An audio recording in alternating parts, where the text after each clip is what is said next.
So this presentation is covering environmental monitoring, incubation strategies, and also we're having a look at some of the types of microorganisms that are recovered from clean rooms.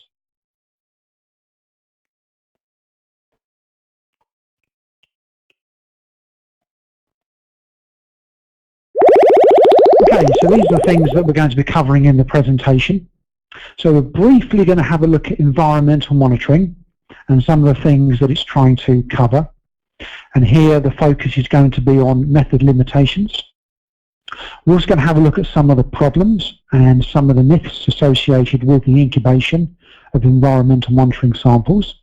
And this includes things like which agars to select, should one or two agars be used, which is the optimal temperature for incubation, and how long you should incubate for.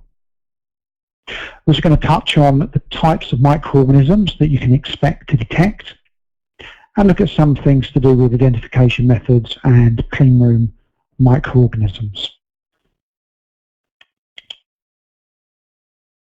So beginning with environmental monitoring issues first, here we're going to have a look at some of the variations with technique, particularly because appreciating these underpins what we can hope to achieve.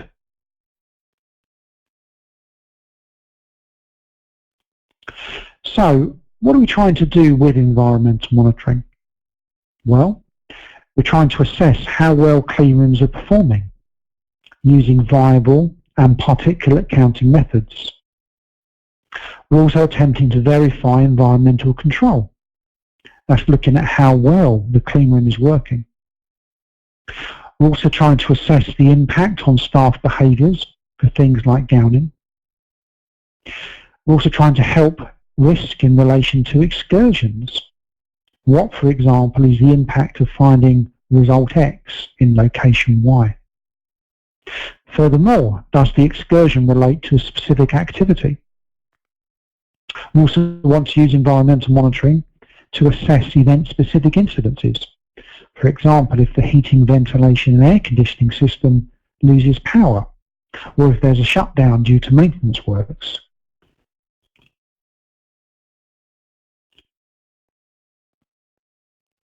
Environmental monitoring assesses the population of microorganisms using some fairly well-established classic techniques.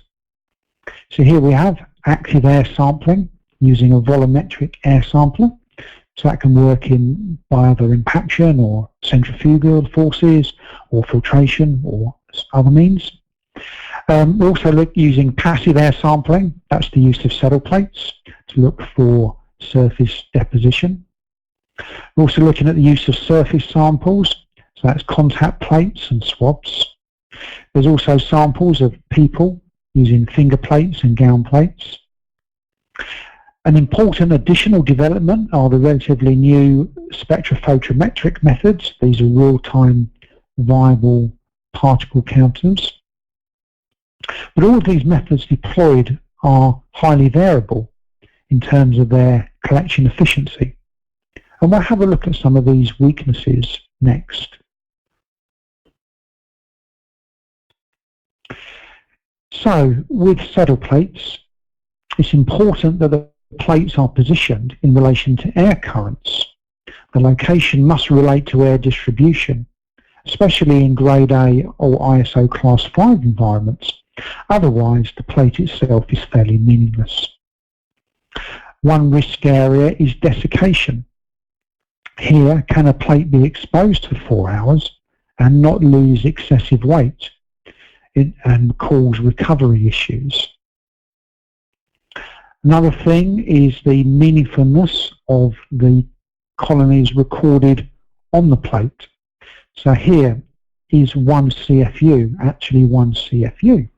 Is this one bacterium, or more likely a skin particle where more than one microorganism has grown to form a colony? So the plates can be enhanced through attempts to quantify them, for example using the deposition rate formula developed by Bill White. With active air samplers, an important measure is the particle size cutoff, or the D50 value. And here, all instruments vary in the sizes of the particles they can reasonably collect, and then from that grow microorganisms. Then there are issues with recovery. Now 50% is the best in relation to most calibration standards. And then there are issues of comparing different instruments. Do they all work with the same degree of efficiency? There are more variations with contact plates. So there was some work done a few years ago by Ed Tidswell that looks at how many organisms can be recovered from the surface. And this work showed that the contact plates give a 50% recovery at best. And moreover, the type of surface is quite dependent. So you get different levels of recovery depending on the type of surface used. Then there are the factors of standardization of weight and time. Then there are problems with disinfectant residues on surfaces and the need to select the right neutralizer. And then if you rotate with more than one disinfectant, do you have a true universal neutralizer, or would you have to use different plates in relation to different disinfectants? And this causes quite a few problems. With swabs, these generally have a poor recovery, although this depends on the swab type. With plain swabs, perhaps I'm looking at only 10 to 20% recovery from the surface, whereas with flock swabs, then there's work that's shown that 40 to 60% recovery is achievable. Okay, next we're going to consider issues around the colony forming unit. Now the colony forming unit, the CFU, should not be thought of as a single bacterium or fungus. It is a unit producing one colony. However, the unit can be made up from one cell or from many cells. And there are several situations where this can arise. For example, poor mixing of a sample before plating out, where cells stick together or become bound to the sample. An example here is with Bacillus, where the various species that make up this genre are notorious for clumping. We can also have problems due to the poor mixing of agar plates. And then with environmental monitoring, going back to the saddle plate, if a skin flake lands on the plate, this is often carrying more than one organism, but only one colony will appear on the plate.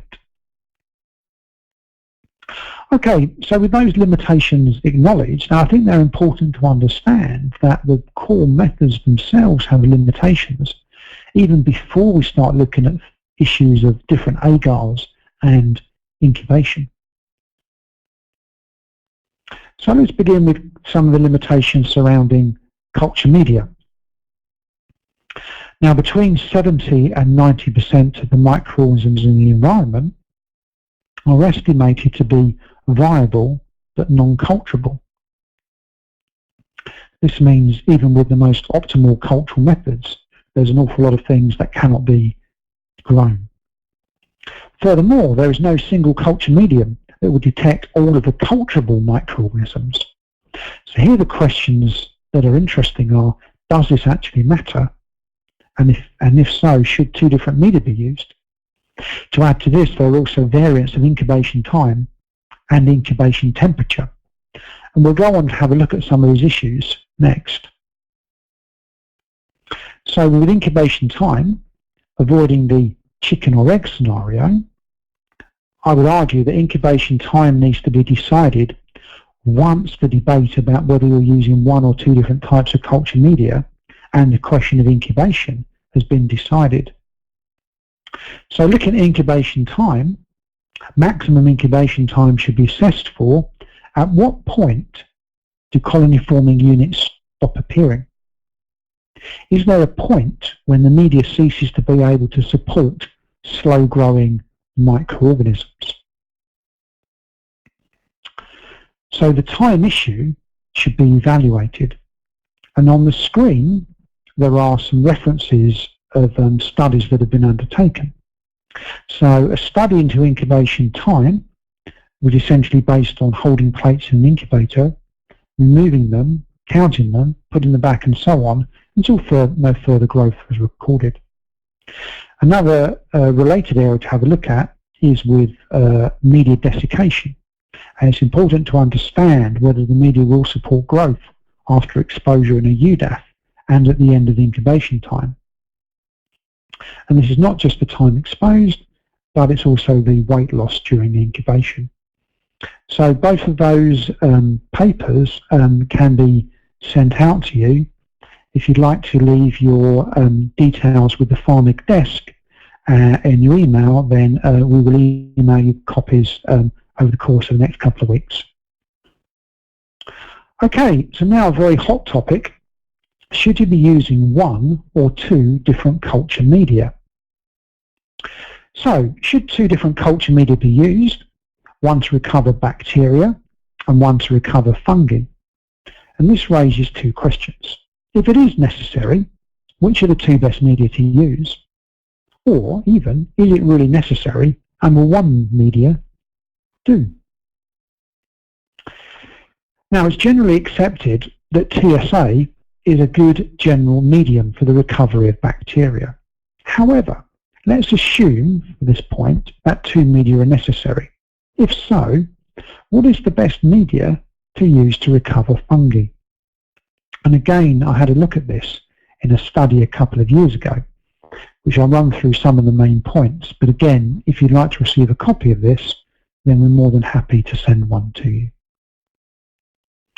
With fungal media, these are selective agar designed through pH or with the presence of antibiotics to inhibit bacteria and to promote the growth of fungi. Common media are malt extract agar, potato dextrose agar, sabouraud dextrose agar, and rose bengal agar. There are, of course, others, but these are the ones that were looked at in the study. So the study had two aims. First, to assess if there's any significant variation in the number of fungal isolates recovered by the 5 agars. Second, to assess any variation in recovery of different species or genre recovered from the selective agars. Now, the outcomes were that the recovery of fungi within the pharmaceutical facility studied was very low. The mean counts ranged from less than 1 to around 8 colonies per sample. Interestingly, we found that we recovered high levels of fungi from active air samplers of the different environmental monitoring techniques evaluated. We got the lowest results from surface contact plates, and we found far higher quantities of filamentous fungi in the environment compared to yeast. In terms of what was recovered, the main types were the fungi, Cladosporium and Penicillium. In terms of the best agar, well, for yeast, it was malt extract agar. For filamentous fungi, it was rose bengal agar. However, rose bengal has some limitations, and it needs to be kept in the cold before use, and it has a very short expiry time. The agar that was very, very poor was potatoes drexose agar, and I'll suggest that's one to avoid. The optimal agar, if you're concerned about both yeast and fungi, was sabouraud dextrose agar, or SDA. So that's established perhaps the best fungal medium to use if you decide to go for a 2-media incubation strategy. But what are 2 media actually necessary? So regulators express an interest in fungi and environment, but no documents produced by regulatory agencies mention the types of media required. FDA guidance for environments used for aseptic filling, the 2004 guidance, requires the agar to have undergone growth promotion testing for bacteria and fungi. So, 2 media is common. TSA grows most cleanroom microorganisms, and one medium reduces manipulations, which is important in aseptic filling. Many companies now choose to use one general purpose medium, incubated at 2 temperatures. And this is the higher one, incubated at 30 to 35 to encourage recovery of skin bacteria, and a lower one at 20 to 25 designed to recover fungi. So although many companies are using a single medium and mostly using a dual incubation regime, have they actually proved this works? Well, first of all, why these 2 temperatures?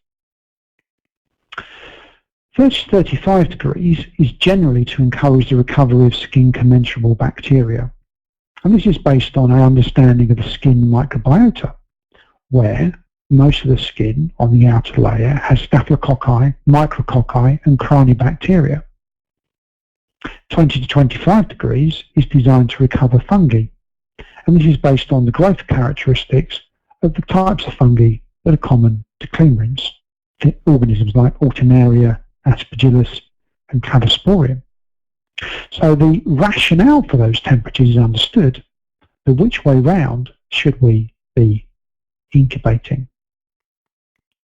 Now this is an important choice, because if the temperature is wrong, for example the temperature being too high, then there's a risk of destruction of the lytic cellular enzymes, leading to an underestimation of the amount of fungi present or that fungi are inhibited.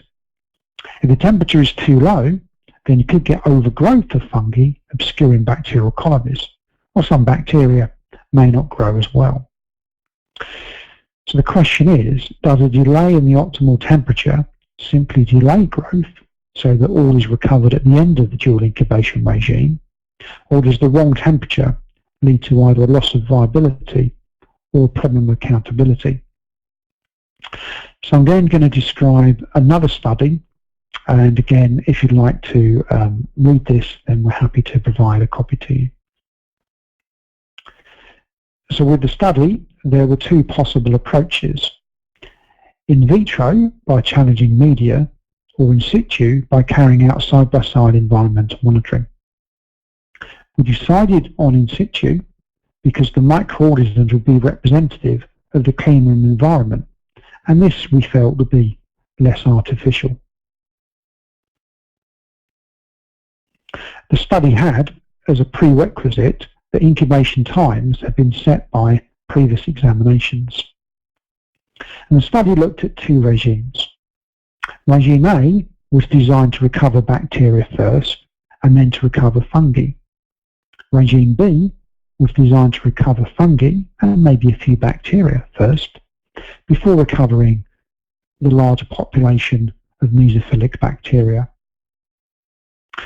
From this, there were 2 possible outcomes: that there is a significant difference between the 2 incubation regimes, or that there is not a significant difference between the 2 regimes.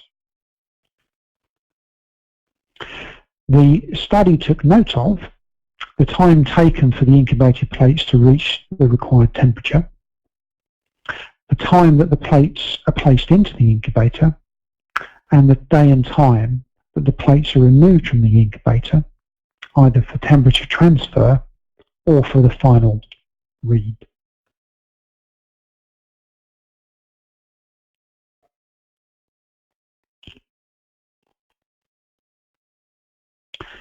The approach taken with the study was that duplicate surface samples will be taken side by side. This provided the closest estimate of duplicate that could be achieved. Air samples were not used because this would have introduced too great a variability, given that 2 air samplers will be sampling quite different volumes of air. So it was decided that contact plates was the best way to gather duplicate samples. And the study looked at 39 clean rooms, and these clean rooms covered a wide variety of different environmental conditions.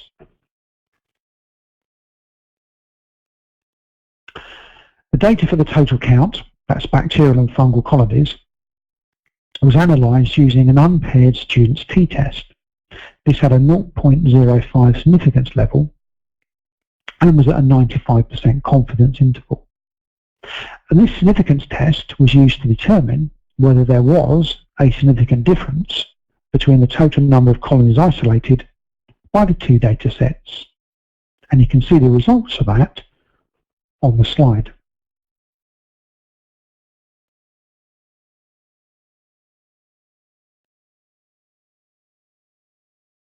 So in terms of the outcomes, the total colony count results for the incubation regime B, that's going in with the lower temperature first, gave higher mean counts than those from incubation regime A, that's going in with the higher temperature first.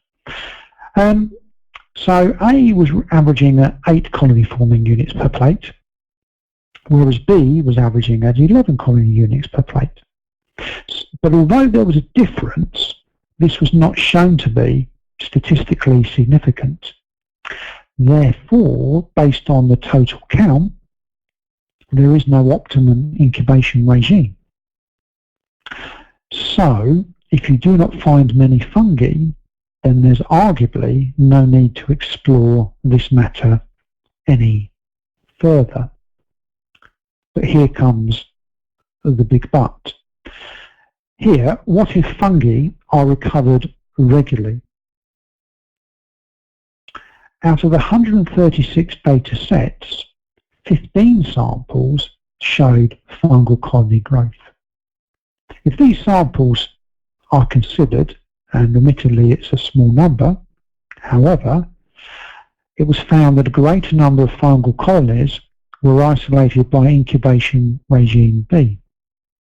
So regime A, going in with the higher temperature first, recovered typically less than 1 fungal colony. Regime B, lower temperature first, recovered 11 fungal colonies. To determine whether this was or was not significant, this required a second significance test to be constructed. This time, the difference was shown to be statistically significant. Therefore, incubation regime, lower temperature, produces a higher fungal count. So this infers that regime B promotes the higher recovery of fungi but does not affect the bacterial count.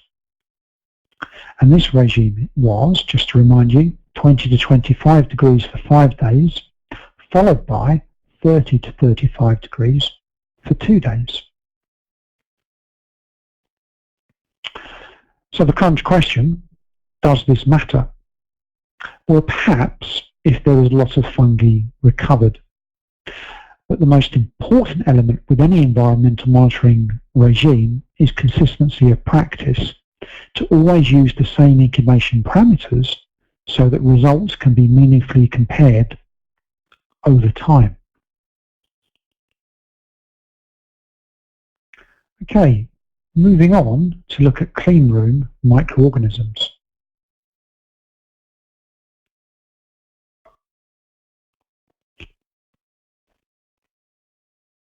Okay, so why carry out identifications of cleanroom isolates? Well, there are several reasons. One is to look for changes from the norm, and changes from the norm may signal cleaning or disinfection concerns. It's also important to do in the light of something very serious happening, such as a sterility test failure. And here, the types of methods we were biased towards would be things like genotypic methods. Identification also assists with the investigations into outer limit results, and here we can gather quite useful information by grouping microorganisms into different categories.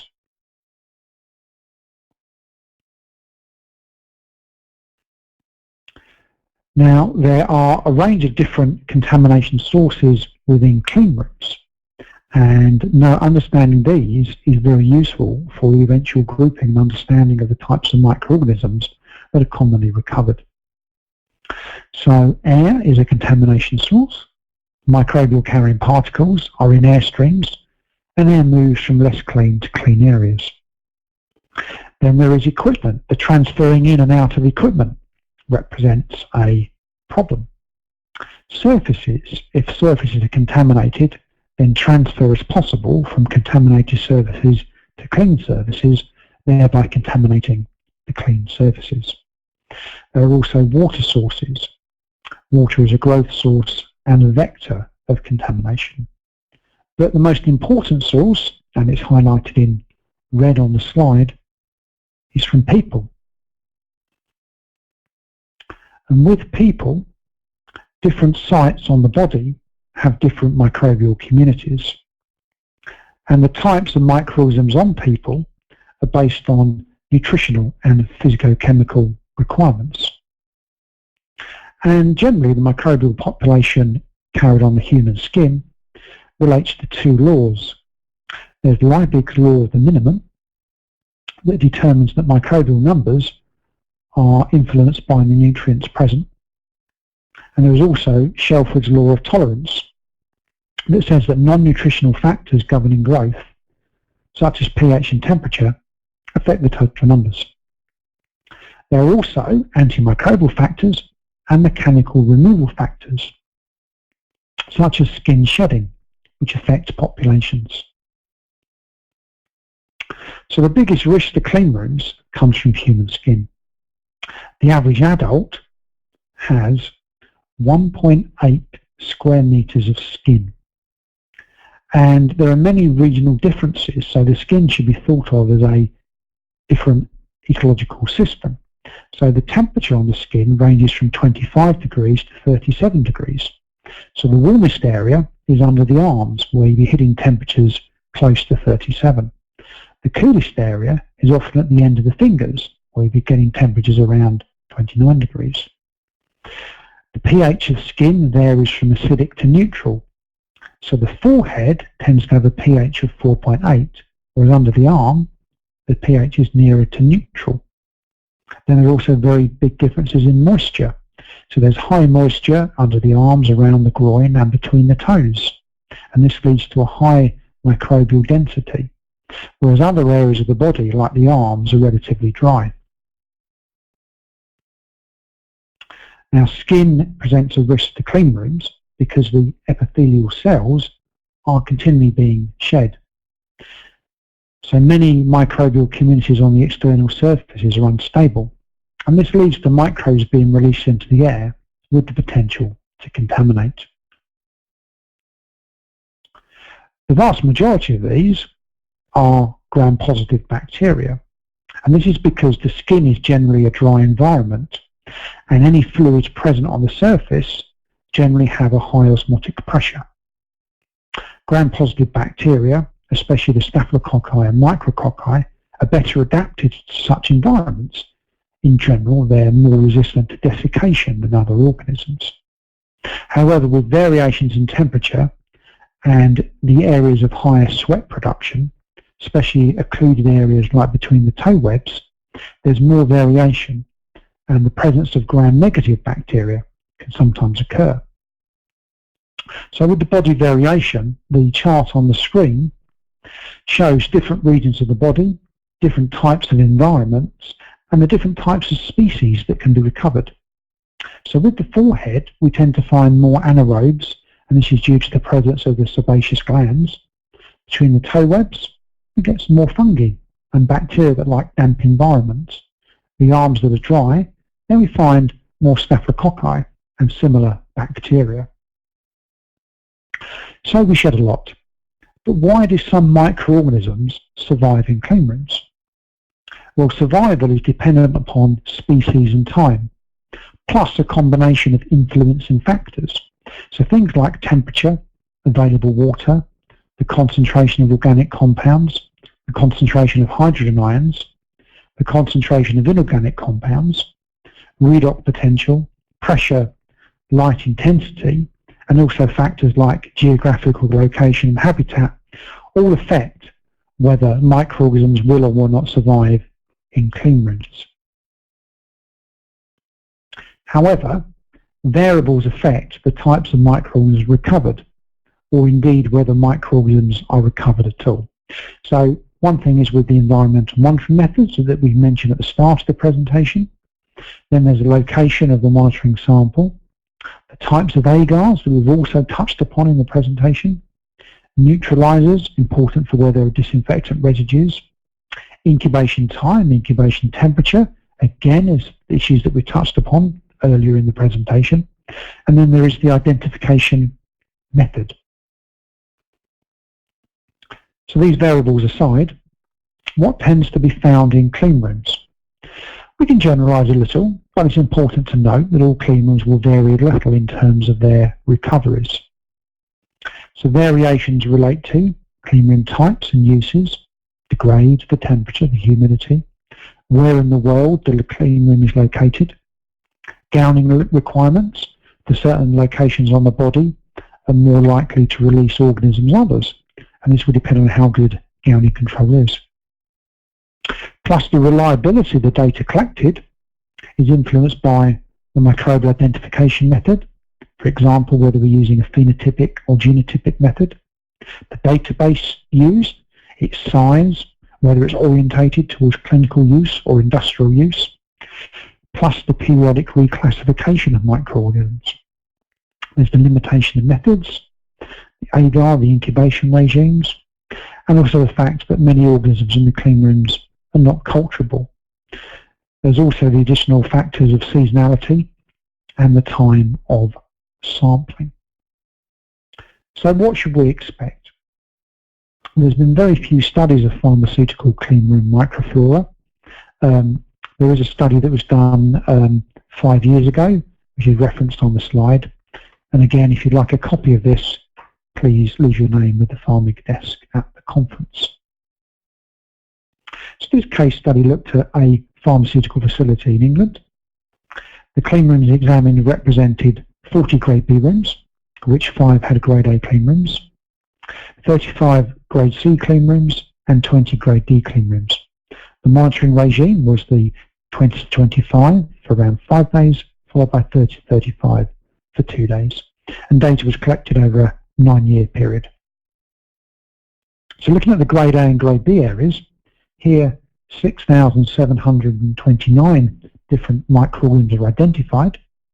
It was found that greater than 80% of them were gram-positive cocci, 16% were gram-positive rods, with a mix of spore formers and non-spore formers, a low level of gram-negative rods, and very few fungi.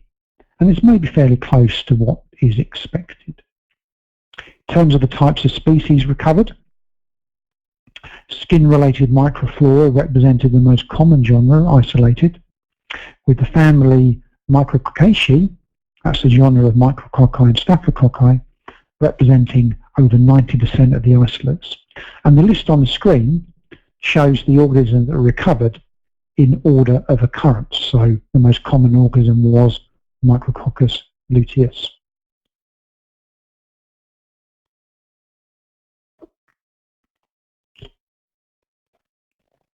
For the grade C and grade D areas, here there were 2,500 isolates found, and there's greater diversity due to the nature of the operations and to the presence of water. And again, the list is presented on the screen in order of occurrence.